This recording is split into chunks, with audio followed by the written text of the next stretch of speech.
silhouette of kaning lamig. Magandang araw po mga kababayan, welcome po sa Pinila Kalakbayan.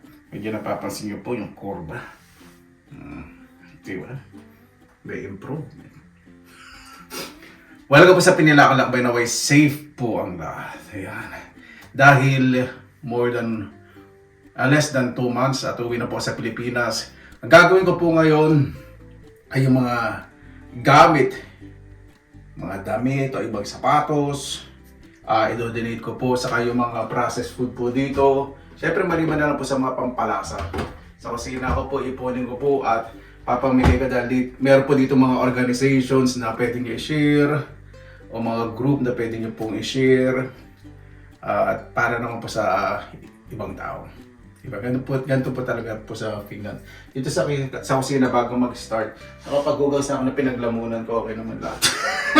Naglinis na po. Bawat din po maglinis bago po lumarga pa uwi ng Pilipinas. Tara, samahan po ninyo punta po sa living room at aayusin ko po. Naayos ko na po rin po yung ibang mga damit. Iba, ayusin ko pa yung mga jacket.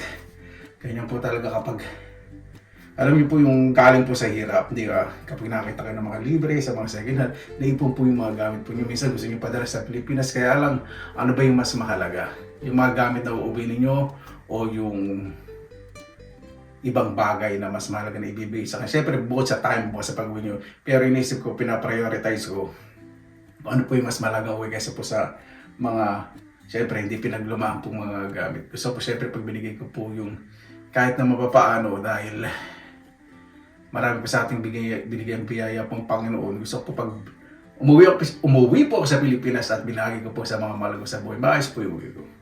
Diba? Tara, sama pa ninyo ako. I know, in character. Yes. 1, 2, 4, 6 kapag hindi humihinga. Dito po sa living room, ready ko na po itong mga damit, napakarami. Iba po kasi hindi ko po nagagamit, iba medyo maliit na sa akin. Siyempre, yung muscle ko medyo lumalaki na rin. Yung muscle na minamanas. Yan. Ito po. Saka meron din po kung mga ibang ano po dyan. Towel. Yung mga maayos po ito ha. Kasi dito po pag magdodonate kailangan bagong linis, bagong laban, naka-fold, ganyan. Para kapag pinamigay nila, maayos po doon sa pupuntahan. Ganun po talaga dito. Para yung sa mga makatanggap, hindi naman po sila, alam niyo po yung pakiramdam na unfortunate. Di ba? Siyempre, dahil po kami sa hirap, naranasan po namin yung may nagbibigay, mapaluma o bago, sobrang po kami nagpapasalamat. Yung maalala ka lang, sa totoo lang po, kahit na ang isang tao sa tingin yung mayaman o may kaya, pag nagbigay po kayo ng halaga, oras o nag-aalala po, yung thoughtfulness, yung pag-aalala po ninyo. Napakalaking bagay po na yun. Hindi po porket na, kaya mo naman bilhin to eh. Yung ganun yung sasagot sa inyo, di ba? Yan po yung mga tao na walang ano, yung parang walang sense of giving. Yung walang pakiramdam na hindi porket meron yung tao, hindi ka nang bibigay. Minsan alalahanin mo rin kasi, lalo na yung tao kung may natutulong na bibigay sa'yo, di ba? Diba? Hindi naman siyempre pag-utang, ibig sabihin yung consuelo de bobo na tinatawag natin sa salitang Espanyol, di ba? Ganun po. So ito, bukas ko po dadalhin kasi siyempre gabi na po rito, 8:15. Inaayos ko lang po. Inaayos ko pa yung mga pagkain, siyempre ilalagay ko po sa mga box. Yung mga pagkain po, ilalagay po dapat sa box yun. At kung yung mga cardboard o mga karton, kailangan i-plastic. Kasi pag dinala po doon kung sakaling umuulan, so hindi mababasa, hindi magkakaroon ng moisture. Maliban dyan yung mga bote ka na hindi na balot sa plastic. Pero babalot ko pa sa plastic bago kalagay sa cardboard at poprotektahin ko po ng malaking trash bag para mas maayos. So yan po yung gagawin ko bago po umuwi sa Pilipinas dahil ang dami ko po talagang naipon ng mga gamit at kailangan po kung ano po yung sobra-sobra po sa atin na hindi na masyadong halaga sa atin, kailangan minsan i-give back po natin. Siyempre, huwag na lang yung mga may mga sentimental values at saka may mga sensational values, di ba? Dito naman po sa hallway, naayos ko na yung mga pamimigay ko po. Ito po yung mga pamimigay ko. May division. Binigyan ko ng division ng payong para matandaan ko. So ito yung mga gagamitin ko. Yan. Ito po yung mga pamimigay ko pong mga jacket at yung mga sapatos sa ilalim. Sandali pa ito kung nakikita po niyo.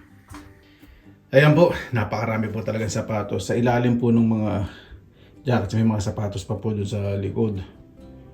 Opo. So ito pong mga nasa rack na brown po na yan, lahat po yan pamimigay ko po. Kasi hindi ko naman po nagagamit. Kaya yan po yung mga pamimigay ko na malinis po dapat pag shinare din po. At buo, wala pong sira. Kanya po talaga dito kasi sa mga second hand shop, minsan kapag lilipat po yung mga ibang tao, dadalhin na lang nila sa mga second hand shop. So nakakabili ko dun minsan. At yung mga bago dito, pag nag-sale, sobra po. Minsan 70 to 80%. Kung 100 euro po yung sapatos, minsan nagiging 15 to 20 euro. Nakita niyo naman po yun sa mga ibang vlogs ko. Yan po dito sa Finland. Kaya magdi-declutter po ako ngayon. Magbabawas ng mga gamit. Dito naman po sa aking resting at working room, yung mga jacket po na yun, hindi ko pa mamigay yun sa akin po. So meron po akong inipon doon sa box po na yun na mga pamimigay ko rin ng mga gamit sa bahay naman po. Tapos sa labas nga po pala, may mga panggarin kaya hindi mo makakalabas dahil malamig, dahil mag-umpisa na po ang spring. So yung mga ibang panggarin talagang pamimigay ko na po. So ito pong aking damitan, medyo magulo dahil naghalugog ako ng mga yan, may mga alkansya po. Hindi po talaga ako. May mga laman po yun. Di ba? So mag-ayos po ako bago ako umalis at magbabawas pa rin po ako ng mga damit kasi napakarami. Kailangan po talaga mag-share. Lalo na po ngayon, matatapos na po ang winter. Naku, dami na naman pong mga sale na mga jacket na mga ganda. So bibili po ako. At yung ibang hindi karamihan mga, tira ko po sa jacket ko siguro mga 20%. Yung 80% mamimigay ko po. Yan po talaga kasi di naman po nagagamit lagi. Minsan pang forma lang, pag plastikan, pang forma. Hello, pag mga ganito itsura nyo, ganito kabangis, hindi na masyado kailangan ng mamahal. Kahit ano isuot. Yeah. Walang nababago. Yan. Isin ko po yan at dami po. Lalo yung mga pantalon, napakarami. Dito pa rin po may mga jacket. Dali. Yan. So, kuya, hindi mo kami binuksan yung kabila. Ang dami pa po. Ayan po yung mga jacket ko. Yan. Yung mga primera klase. Yan. Nakariyo. Iba po dyan, hindi ko pa po nagagamit. Nakareservo po yun sa matinding pakikipag-plastic. So, hindi ko na po babasa. Yan po ititara ko. Na doon sa harap, pang mga gardening yun o pang instant labasan. Yung mga casual wear lang. Tapos may mga etong nasa ilalim, mga pasalubong po sa Pilipinas, iniipon ko po. Yan. Dito po sa living room, nakapagbawas na rin po ako ng mga ibang anik-anik, mga ibang display. At yung iba po talaga pamimigay ko. Wala mo, syempre hindi. Hello, yan lang po kaligayahan ko. Tapos itong mga gamot na organize ko po, mga supplement kapag winter, talagang po talaga nagpipig. Yung mga nakarang nagkasakit ako, meron mga ganyan po kung gusto ko organize, malinis. Ilalagay po ito sa medicine cabinet, gusto ko maayos, kailangan ginalikabukan. Ang nakalagay po sa box. Kasi pag nasa medicine cabinet, kumuha ka magtutumba. Pero mga ganito, di ba? So, maayos. Dati naglalagay pa po ako ng mga label in English saka in Finnish para matutong ngayon, hindi na. Kasi medyo smart na pagdating sa Finnish Hindi. Ayan. Diba? Ganito po talaga gusto ko sa pamamahay. Maayos, malinis. Kahit po sa Pilipinas, kapag may nagpupunta pong burara na mga friends, relatives sa Pilipinas, dalawa po yung pintuan ng bahay ko. Yung isa, may rehas. Tapos entrance sa living room, isa diretso sa kusina. Pag mukhang burara, mukhang libagin, diretso sa kusina. Pero pag mukhang naliligo naman, diretso po doon sa living room. Hindi, joke lang po. Yan. Yan na naman po natin sa kusina, yung sa bandang dining. Ayan, dito po, nakapagbawas na rin po ako ng mga ibang mga gamit. Siyempre, yung mga pagyayabang pong mga appliances. Alam niyo na mga Pilipino, di ba? Itong nakabili appliances kahit hindi nagagamit, naka-display lahat. Hindi. Ito po, dito sa pinagkaiba po. Ito po nagagamit ko po lahat dahil siyempre sa pagmumukbang po natin. Kapag gumagamit po ko ng mga machines, hindi ko na po masyadong pinapakita sa preparation ng pagkain. Para po sa akin ewan ko, pag magmumukbang yung paggamit ng mga machines, para wala siyang appeal. Gusto ko yung natural preparation. Kumbaga, hindi ko na po pinakikita. Yan. O, di ba? Maayos, malinis. At itong kortina, ang pagpapalit po ng kortina dito every 5 years o 10 years. Dito totoo po yan. Kasi dito naman po napakalinis ng loob ng bahay. Makita nyo po yung kortina, malinis, iba vacuum nyo lang, papagpagpagpag. Kita nyo, malinis, hindi nanglilimahin. Siyempre, wala naman po ditong high level ng humidity. Ibig sabihin singaw na mainit. Pag nasa lugar na ba, sumisingaw hindi po. Dry kasi temperature dito, saka walang air conditioning at yung flow ng air medyo malamig. So, yung mga bakal dito, matagal kalawangin, tapos wala pong anay. Yun po. Pero sa Pilipinas, mas masaya naman, di ba? So, nami-miss ko na po Pilipinas. Hindi na rin po ako mapagkatulog. Ito lang po yung simpleng gusto ko po sa arrangement sa bahay. Simpleng makulay. Ako po masyadong makulay. Gusto ko po black, white, gray, and white. Ayan. O kaya wood, natural wood color. Ayoko po masyadong matingkad ng varnish. Sa Pilipinas gusto ko po yung maganong color kasi nasa one temperature, kailangan natin i-varnish yung mga kahoy o pinturahan para magtagal sa habang panahon. Di ba? Hindi lamang lagi pintura eh. Iba, oil, varnish. Yan, ito pang aking living room. Sa ngayon, wala pa po malalaman. Kaya ito pang ginagawa, hindi po muna tayo magmumukbang. Hindi po malabas ngayong lamig. Ayaw pong magkasalan muna. Kasi ngayon, -3. Malamig pa rin po. Nag-warm na naman. Last week, -20. So, ayoko nang magkasakit dahil pag-uwi gusto ko i-condition ko yung bubugat ganda ng katawan ko, yung core pa. Lalo na ngayon, na-achieve ko na naman ang mga isla ko po. Hindi ko na pa-aalsahin masyado. At dito naman po sa hallway, nakapagbawas na rin po ako dito naman ng mga anik-anik. Alam po ninyo, siyempre managawa, ang dami mo ng mga anik-anik-anik, mas bawasan mo. Yung po kasi mga anik-anik po na yun, mga regalo po sa akin.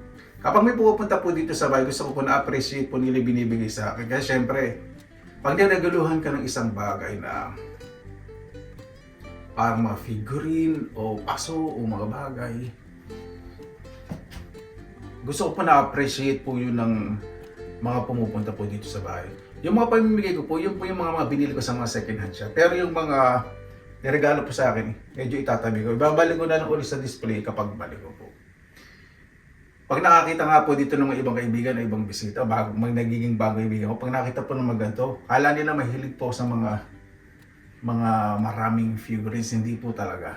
Gusto ko lang po yung kakaiba, tapos na-appreciate ko, gumagawa po ko ng history o story, katulad sa pagtatanim, gusto ko may story.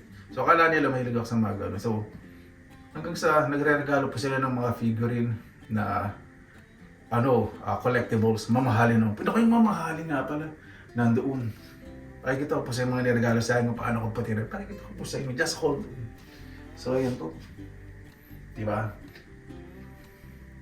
Color combination. Kung may green man, hindi masyadong strike. Yung mga ibang kulay, hindi masyadong strike. Yan.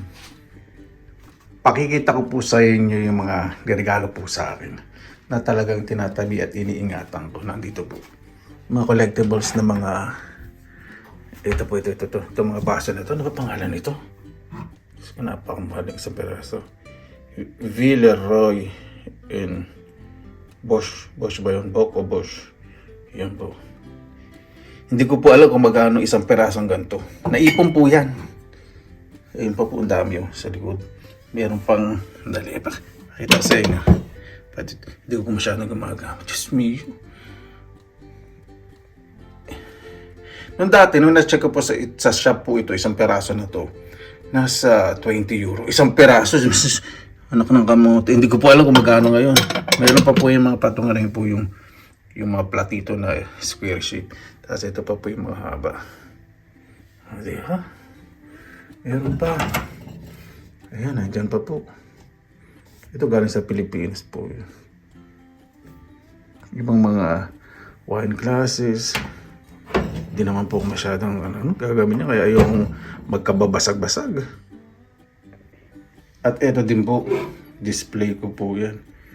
Sami rin eh. Kaibigan ko po yung nag-design po nito. Pero nagregalo po sa isang kaibigan. Binili niya po doon galing sa Helsinki. Ano din po ito? Collective. Hindi ko po lang magkano isa dito ngayon. Dati nasa 20-30 euro yata isa. Hindi ko lang po alam kung magkano ngayon. Di ba? Ayun po mga kabayan, dito na po ako sa aking working space and bedroom. Basta ito po yung parang sinasabi nila na ano ba tawag sa English? Alam mo, man cave o man's cave. Basta either. Yun. So dito po ako tatrabaho at kapag nagbablog po ako, dito rin po ako nag-edit. May bintana po dyan. Kita ko po yung garden pag umaga, malinaw. So nakaka-relax po. May nakita ko po yung mga taong mga nagdadaan. Ngayon po kasi gabi na pasensya na po at nabisa rin po ang artista. Paano po mga kababayan? May mga vlogs din naman po, pinakita ko po sa inyo paano yung pag-donate. Diba nakita nyo po nakasupot. Pumunta rin po ako sa recycling point.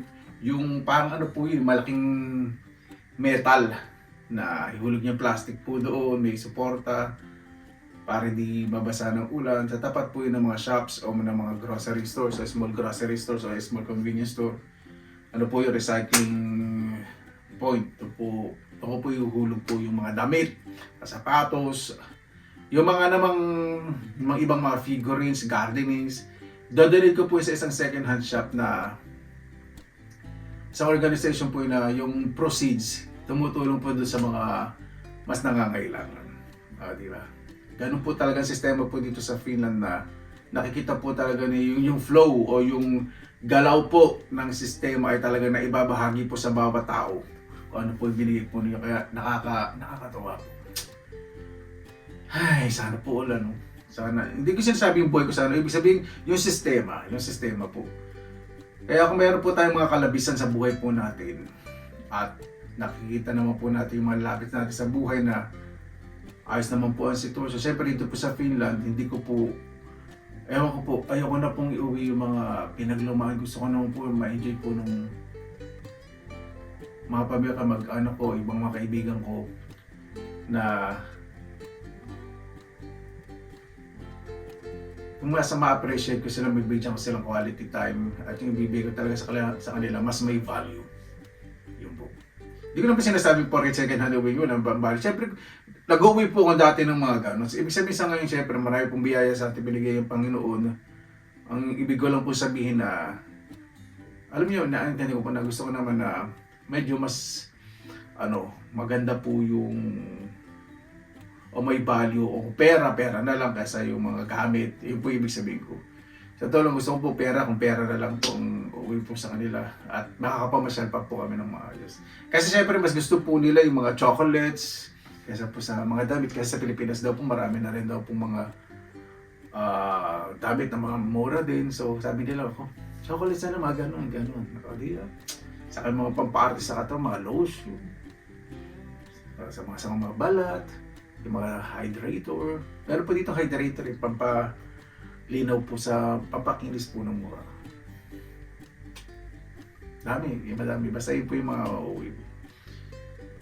Masarap po talaga mag-uwi ng mga gamit sa Pilipinas. Bisa nagpapabalik bayang box po ako. Yung ibang gamit ko po sa Pilipinas, may mga ilaw din ng mga second hand. Talagang mas makakamura pag nagpabalik bayang box po ako. Minsan po kasi ayoko mag-uwi din po ng mga second hand na mga damit. Sa totoo lang po kung galing sa second hand. Pero kung mag-uwi po sa second hand, siguraduhin ko pong galing po sa akin. Kasi minsan syempre hindi natin alam kung lalaban ba o malinis, baka may sakit o hindi naman po, ibig sabihin maingat. Kailangan maglaba pa sila. Gusto ko po talaga ipapadala ko maayos po. Paano po, maraming salamat na po sa inyong oras na ilan sa Pinilakan Lakbay. Sa panahon po ngayon, mas gawin po natin yung buhay na makakatulong po sa komunidad na maayos. Wag naman po natin masyadong pilitin po natin sa wag natin masyadong pilitin ang sarili natin na tumulong sa kapwa kung wala pong matitira po sa atin.